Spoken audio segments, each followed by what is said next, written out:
The Filipino adverb palagi or lagi means always in English. Palagi, lagi.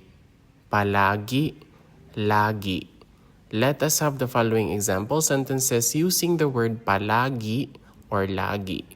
Bakit lagi kang nakangiti? Why are you always smiling? Bakit is why, lagi always ka is yung ngiti is smile. Bakit lagi kang nakangiti? Palagi akong nagdadala ng payong tuwing tag-ulan. I always bring an umbrella during the rainy season. Palagi is always, ako is I, dala is bring, payong is an umbrella, tuwing is every, and then tag-ulan is rainy season, ulan is rain.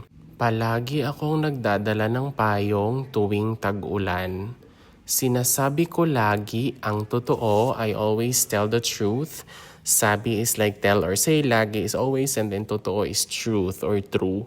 Sinasabi ko lagi ang totoo. Palagi siyang nauuna sa pagdating. It means he or she always arrives first. Palagi is always, siya is he or she. It's gender neutral. Una means like first, and then pagdating, dating means arrive. Palagi siyang nauuna sa pagdating. Once again, when we say palagi or lagi, it means always in English. Palagi, lagi. Palagi, lagi.